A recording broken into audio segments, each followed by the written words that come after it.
السلام علیکم، welcome to my channel کالی دنیا ہارر سٹوریز۔ تمام ویڈیوز کی اپڈیٹ کے لیے چینل کو سبسکرائب کر کے بیل آئیکن کو آن کر دیں، شکریہ۔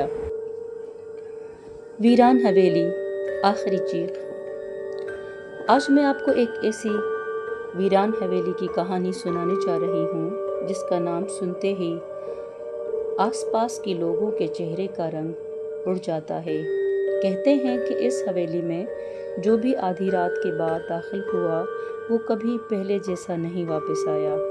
کچھ لوگ ہمیشہ کے لیے غائب ہو گئے اور جو واپس آئے وہ کبھی ایک لفظ بھی نہ بول سکے۔ یہ واقعہ چند سال پہلے کا ہے۔ 4 دوست احسن، دانیال، فراز اور حماد ایک مشہور ویران حویلی کی حقیقت جاننے کے لیے نکلے۔ گاؤں والوں نے انہیں بہت روکا مگر وہ سب اسے صرف ایک افواہ سمجھ رہے تھے۔ رات کے ٹھیک 12 بجے وہ حویلی کی زنگ آلودہ گیٹ کے سامنے پہنچ گئے۔ جیسے ہی گیٹ کو دھکا دیا وہ خود بخود ہی چڑچڑاتی آواز کے ساتھ کھل گیا۔ اندر ہر طرف اندھیرا تھا، دیواروں پر جالے، ٹوٹی ہوئی تصویریں اور پرانا فرنیچر پڑا ہوا تھا۔ عجیب بات یہ تھی کہ برسوں سے بند پڑی حویلی کے اندر تازہ مٹی پر ننگے پاؤں کے نشان موجود تھے۔ انہوں نے موبائل کی ٹارچ جلائی اور اندر بڑھنے لگے۔ چند قدم چلنے کے بعد اوپر والی منزل سے کسی بچے کے ہنسنے کی آواز آئی۔ پہلے تو سب نے ایک دوسرے کی طرف دیکھا، پھر ہمت کر کے سیڑھیاں چڑھنے لگے۔ اوپر پہنچ کر انہیں ایک لمبا سارا راہداری نما راستہ ملا۔ راہداری کے آخری میں سفید لباس میں ایک چھوٹی بچی کھڑی تھی جس کے ہاتھ میں ایک پرانی گڑیا تھی۔ احسن نے آواز دی، بیٹا تم یہاں کیا کر رہی ہو؟ بچی نے کوئی جواب نہیں دیا۔ وہ آہستہ مڑی اور دیوار کے اندر غائب ہو گئی۔ اسی لمحے پورے گھر میں زوردار دھماکہ ہوا۔ نیچے کا مرکزی دروازہ خود بخود بند ہو چکا تھا۔ حماد نے دوڑ کر دروازہ کھولنے کی کوشش کی مگر وہ جیسے پتھر کا بن چکا تھا۔ اب چاروں دوستوں کی پہلی بار احساس ہوا کہ شاید گاؤں والوں کی باتیں بالکل سچ تھیں۔ اتنے میں ایک ٹھنڈی ہوا پورے کمرے میں پھیل گئی۔ ٹارچ کی روشنی بار بار جلنے بجھنے لگی اور پھر راہداری کے دوسرے سرے پر ایک عورت نظر آئی۔ اس کے لمبے سیاہ بال چہرے پر ایسے بکھرے ہوئے تھے۔ وہ خاموشی سے کھڑی ہوئی تھی۔ چند لمحوں بعد اس نے آہستہ آہستہ اپنا سر اوپر اٹھایا۔ اس کی آنکھیں مکمل سیاہ تھیں، چہرہ بے حد زرد اور ہونٹوں پر ایک عجیب سی مسکراہٹ۔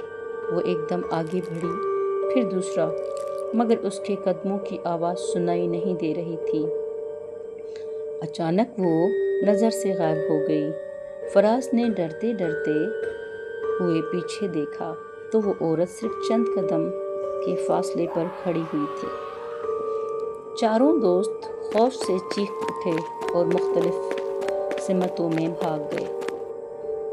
احسن ایک کمرے میں جا گھسا، دروازہ بند تھا۔ سانسیں تیز چل رہی تھیں۔ کمرے میں ایک پرانا آئینہ رکھا ہوا تھا۔ اس نے اسے بے اختیار آئینے کی طرف دیکھا۔ پہلے تو سب کچھ معمول کے مطابق تھا، پھر اچانک آئینے میں اس کے پیچھے ایک سایہ نمودار ہوا۔ اس نے فوراً پیچھے مڑ کر دیکھا، وہاں کوئی نہیں تھا۔ دوبارہ آئینے میں دیکھا، اس بار وہ سایہ قریب آ چکا تھا۔ احسن گھبرا کر پیچھے ہٹا۔ اچانک آئینے پر خود بخود سرخ نشانات ابھرنے لگے۔ اس پر صرف 3 الفاظ لکھے تھے، اب تم ہمارے ہو۔ اگلے ہی لمحے پورا آئینہ زور سے ٹوٹ گیا۔ احسن کی چیخ پوری حویلی میں گونج اٹھی۔ دوسری طرف دانیال سیڑھیاں اترنے کی کوشش کر رہا تھا مگر حیرت کی بات یہ تھی کہ وہ جتنی بار نیچے آتا دوبارہ خود ہی اوپر کھڑا پاتا، جیسے حویلی اسے باہر نکلنے ہی نہیں دے رہی ہو۔ اسی دوران پورے گھر میں ایک ساتھ درجنوں بچوں کی ہنسنے کی آواز گونجنے لگی۔ پھر وہ ہنسی اچانک رونے میں بدل گئی اور رونے کی آواز آہستہ آہستہ ایک خوفناک چیخ میں تبدیل ہو گئی۔ حماد نے کان بند کر لیے، مگر آواز اس کے دماغ کے اندر سے آ رہی تھی۔ فراز نے موبائل ویڈیو بنائی شروع کی۔ ویڈیو میں اسے کچھ نہیں نظر آ رہا تھا، لیکن اس نے ریکارڈنگ دیکھی تو اس کے پیچھے درجنوں سیاہ خاموش کھڑے تھے۔ وہ گھبرا کر مڑا، مگر وہاں کوئی نہیں تھا۔ اچانک کسی نے اس کے کندھے پر ہاتھ رکھا۔ اس نے چیختے ہوئے پیچھے دیکھا اور پھر اس کی آواز ہمیشہ کے لیے خاموش ہو گئی۔ صبح سورج نکلنے پر گاؤں والوں نے دیکھا کہ حویلی کا دروازہ کھلا ہوا تھا۔ اندر چاروں دوستوں میں سے صرف احسن نے بے ہوشی کی حالت میں ملا۔ اس کی آنکھوں میں شدید خوف تھا۔ وہ کچھ بول نہیں سکتا تھا، صرف بار بار ایک ہی طرف اشارہ کرتا تھا، اوپر والی کھڑکی کی طرف۔ جب لوگوں نے وہاں دیکھا تو چند لمحوں کے لیے سفید لباس میں ایک بچی کھڑی دکھائی دی۔ اس کے پیچھے وہی پراسرار عورت خاموشی سے مسکرا رہی تھی۔ پلک جھپکتے ہی دونوں غائب ہو گئیں۔ احسن آج بھی زندہ ہے، لیکن وہ کبھی بول نہیں سکتا۔